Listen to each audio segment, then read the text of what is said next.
प्रश्नावली 3.3 का तो अपन पहले का चौथा सवाल कर रहे हैं। इसमें सबसे पहले अपन ने लिख लिया है पहले का चौथा, कौन सी विधि से कर रहे हैं, प्रतिस्थापन विधि।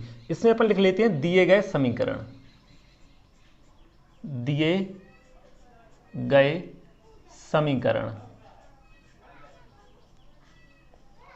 कौन कौन से समीकरण दिए गए हैं? पहला समीकरण दिया है यहां 0.2x, 0.2x plus 0.3y, 0.3y बराबर 1.3। ठीक है। और दूसरा समीकरण दिया गया है 0.4x प्लस 0.5y, 0.5y और बराबर में दिया है 2.3। ठीक है। तो इसमें देखो दशमलव दशमलव आ रहा है सभी में, तो अपन को क्या करना है, दशमलव हटाना है। तो दशमलव हटाने के लिए अपन क्या करेंगे, देखो एक अंक के बाद दशमलव है, एक अंक के बाद दशमलव है सभी में, तो अपन क्या करेंगे दोनों समीकरणों में, इसमें देखो अभी अपन ने समीकरण नाम नहीं दिया है, अपन ने क्या करना है दोनों समीकरणों में 10 से गुणा कर देना है। तो अपन यहां लिखेंगे दोनों समीकरणों में, दोनों समीकरणों में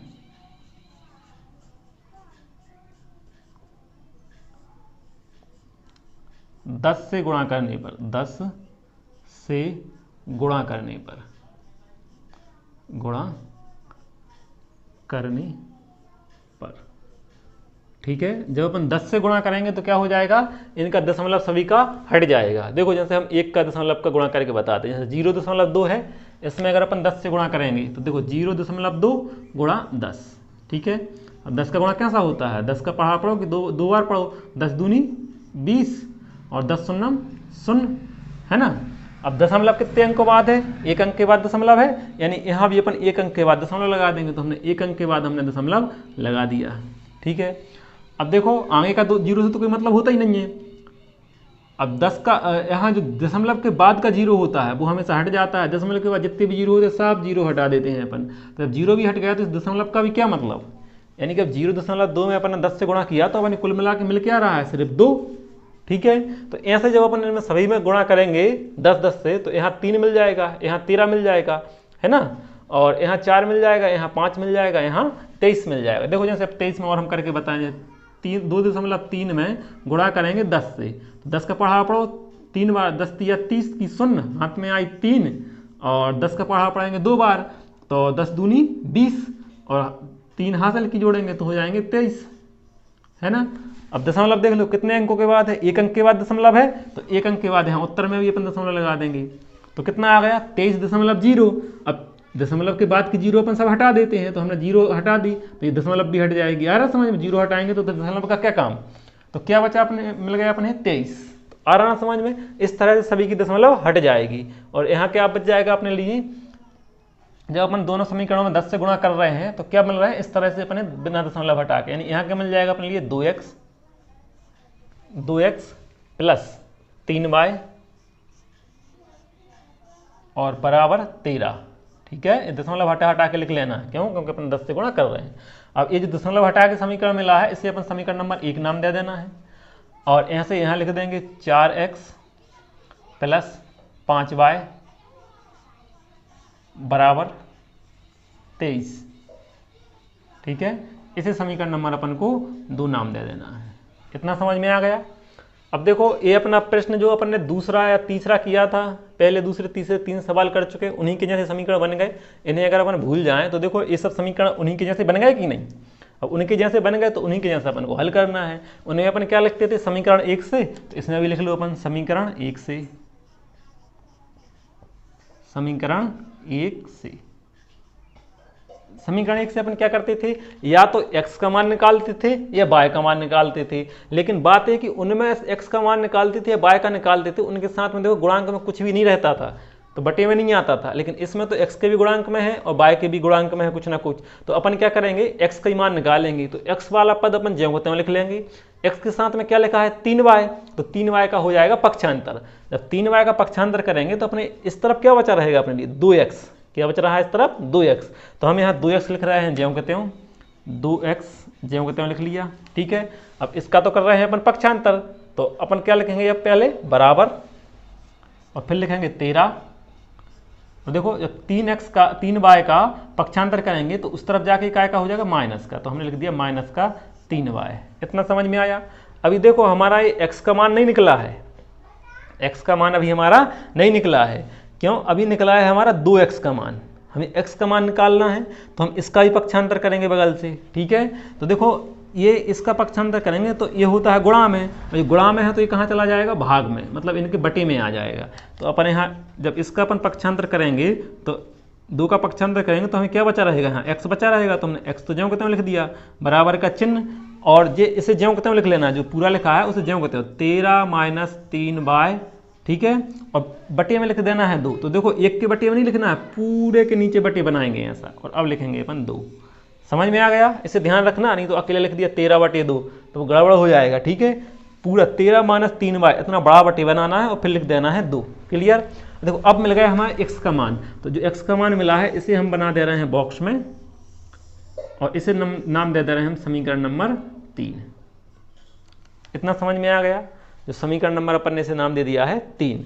अब अपन लिखेंगे कि समीकरण x का मान, जो x का मान निकल आता है, अब समीकरण 1 से निकाला है, अब समीकरण 2 में रख दे रहे हैं अपन x का मान। तो यहाँ लिखो x का मान समीकरण 2 में रखने पर, समीकरण 2 में रखने पर। ठीक है, तो देखो समीकरण 2 क्या है, समीकरण 2 को देखो, समीकरण 2 ये दिया है, तो इस पे उंगली रख लो। क्या लिखा है? 4 लिखा है सबसे पहले, तो अपन यहाँ लिख लेंगे 4।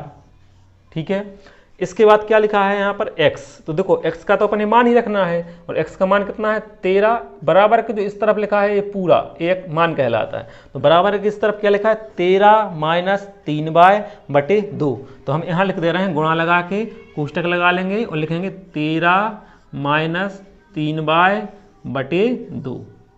ये समझ में आ गया, और कोष्टक बंद।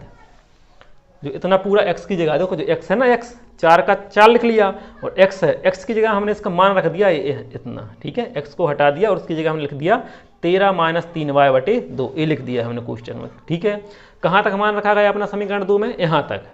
इसके बाद कहाँ पहुँचेंगे अपन? प्लस पर, तो अपन यहाँ लगा लो प्लस का चिन्ह। फिर कहाँ पहुँचेंगे? 5y पर, तो यहाँ लिख दो 5y। फिर कहाँ पहुँचेंगे? बराबर के चिन्ह पर, तो बराबर लिखेंगे, और फिर कितना लिखा है 23, तो अपन 23 लिख लेंगे। ठीक है, इस तरह से अपन ने समीकरण 2 का मान रख लिया x का। अब इसके बाद अपन क्या करेंगे? तो इसके बाद करना है अपने लिए कोष्टक हल। क्या करना है अपने लिए?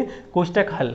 तो यहाँ आपको दिखाई नहीं देगा, इसलिए हम यहाँ थोड़ा मिटा दे रहे हैं, और यहाँ से हम तुम्हें दोबारा से बता दे रहे हैं। ठीक है, इन सबको मिटा दे रहे हैं, सिर्फ हम समीकरण 3 तक लिखा रहने दे रहे हैं। ठीक है, तो पहले आप इसे पूरा उतार लो, यहीं तक उतार लो आप, फिर हम यहाँ से दोबारा आपको और आगे बता दे रहे हैं। अब हमने इस तरह से लाइन बना दी है, इसके आगे हम इस लाइन के इस तरफ करेंगे सवाल। ठीक है, तो जो x का मान अपन रख लिया, अब इस कोष्टक को हल करना है अपन। तो देखो 4 का पहले गुणा नहीं करना, इसका ध्यान रखना है। कभी भी जब बटे वाली संख्या आए तो सीधा गुणा नहीं किया करो, पहले क्या करना है अपने काटा पीटी कर लिया करो। तो देखो 2 से ये 4 कट जाएंगे, तो काट दो, 2 एकम 2 और 2 दूनी 4। आ गया समझ में? 2 से कट गए, 2 एकम 2, 2 दूनी 4, मतलब यहाँ बचा 1, तो उस 1 का तो नीचे कोई मतलब रहता नहीं है। यहाँ बचा अपने लिए कितना 4, सॉरी यहाँ बचा अपने लिए कितना 2।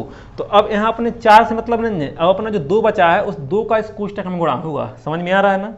तो 2 का जब अपन 13 में गुणा करेंगे तो 13 दूनी कितने हो जाएंगे 26। तो यहाँ हम लिख देते हैं 13 दूनी हो गए अपना 26। क्लियर? इसके बाद माइनस का चिन्ह है। देखो 2 का 13 में भी गुणा होगा और 2 का 3y में भी, जहाँ तक कोष्टक लगा है इन दोनों में गुणा होगा।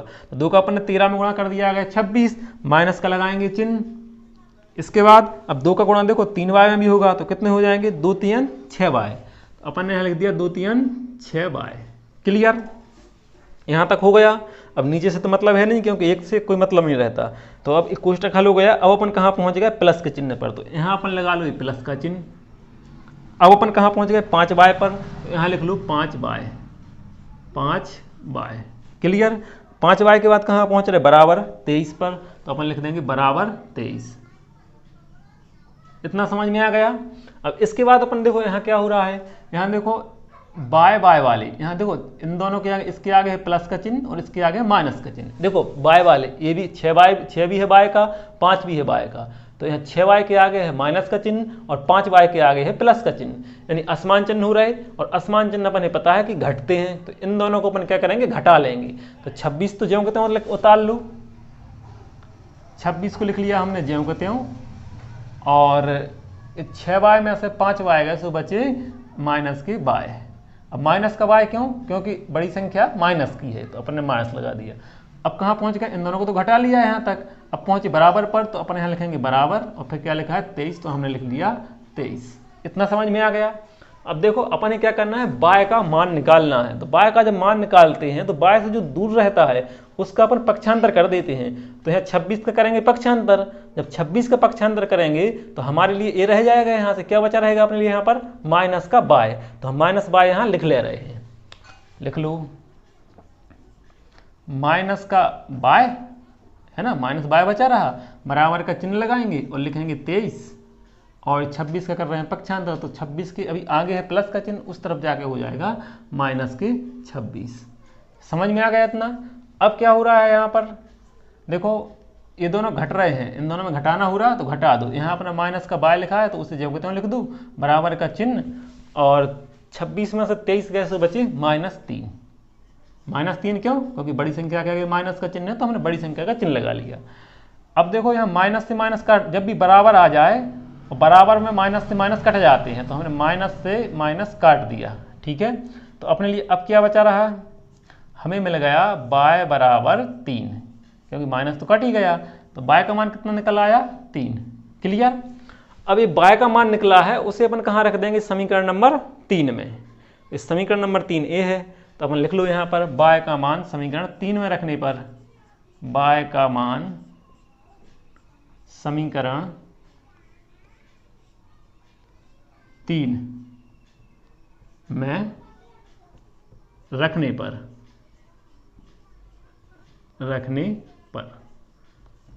समझ में आ रहा है। तो अब देखो बाय का मान समीकरण 3 में रखो, तो समीकरण 3 पर ध्यान दो, 3 ए है। सबसे पहले क्या लिखा है, x, तो उस x को यहाँ हम ज्यों के त्यों लिख दे रहे हैं। क्लियर। फिर क्या लिखा है, बराबर, तो हम यहाँ बराबर लिख दे रहे हैं। फिर क्या लिखा है 13, तो हम यहाँ 13 लिख दे रहे हैं। फिर क्या लिखा है माइनस, तो हम यहाँ माइनस लिख दे रहे हैं। फिर क्या लिखा है 3, तो हम यहाँ 3 लिख दे रहे हैं। फिर क्या आ रहा है बाय, तो देखो बाय का अपने रखना है क्या मान, तो देखो बाय बराबर कितना दिया, बाय का मान कितना है, बराबर के इस तरफ कितना है 3, तो यानी कि बाय जहां आ रहा है उसकी जगह हम क्या लिखेंगे 3, बाय का मान। तो जहां ये बाय आ रहा है उसकी जगह हम लिखेंगे यहाँ 3, तो गुणा का चिन्ह लगा के लिख दिया हमने 3। ये गुणा का चिन्ह क्यों लगाते हैं, क्योंकि इन दोनों के बीच में मानते हैं गुणा का चिन्ह, तो हमने लिख दिया 3। ठीक है, ये जो 3 लिखा है ये अपना यहाँ दिया था, और ए वाला जो 3 लिखा है वो हमने बाय की जगह, बाय को हटा दिया और बाय की जगह रख दिया हमने 3। समझ में आ गया।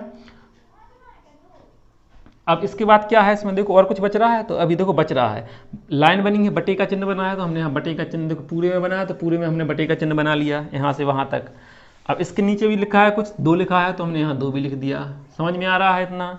इसके बाद अपन क्या करेंगे, तो देखो ऊपर सबसे पहले यहाँ x तो अपन जो कहते हैं लिख लो, बराबर का चिन्ह लगा लो, और देखो ऊपर घटाना नहीं करना है, अपन है पहले क्या करते हैं गुणा, इसका ध्यान रखो। यहाँ 13 में से 3 पहले घटाना नहीं है, गलत हो जाएगा। सबसे पहले अपन करते हैं गुणा, पहले करेंगे गुणा और फिर करेंगे घटाना, तो इनसे नहीं बोलना है। तो 13 तो अपन लिख लेंगे ज्यों कहते हो, और देखो माइनस का चिन्ह लगा लो, ठीक है, माइनस का चिन्ह लगा लिया हमने, और 3 का 3 में गुणा करेंगे तो 3 तरह का हो जाएंगे 9। फिर बटे का चिन्ह, देखो बटे का चिन्ह बना है तो बटे का चिन्ह बना लो, और नीचे 2 लिखेंगे तो हम यहाँ 2 लिख ले रहे हैं। ये समझ में आ गया इतना। अब यहाँ कर लो आगे, फिर से बराबर x का x बनाया और बराबर का बराबर लिख लिया। अब देखो अब गुणा थोड़ा हो गया, अब क्या बचा 13 और 9, इनके बीच में जो घट रहे हैं तो घटा दो, 13 में से 9 जाएंगे तो कितने बचेंगे 4, तो हमने लिख दिए 4। और फिर बटे का चिन्ह बना है, बटे का चिन्ह बना लो, नीचे 2 लिखे हैं तो यहाँ 2 लिख दो। ठीक है, अब देखो ये दोनों कट रहे हैं तो काट दो, 2 एकम 2 और 2 दूनी 4, कट गए। तो x का मान कितना आ गया, x बराबर ऊपर कितना आ गया 2 और नीचे आ रहा 1, तो नीचे 1 अपन लिखते नहीं है, तो बस यहाँ ऐसा बॉक्स बना दो। ठीक है, अब x का मान मिल गया हमारे लिए 2 और y का मान मिल गया अपने लिए 3, तो बस अपन आंसर आ गया। x और y के मान आ जाते हैं, अपन आंसर आ जाता है। तो अपन लिख दो अतः x बराबर, पहले x वाला लिख दो, x बराबर 2 कॉमा और y बराबर 3। ठीक है, ये आंसर हो गया, तो यहाँ लिख दो आंसर। क्लियर, बस इतने सिंपल है, कर लो।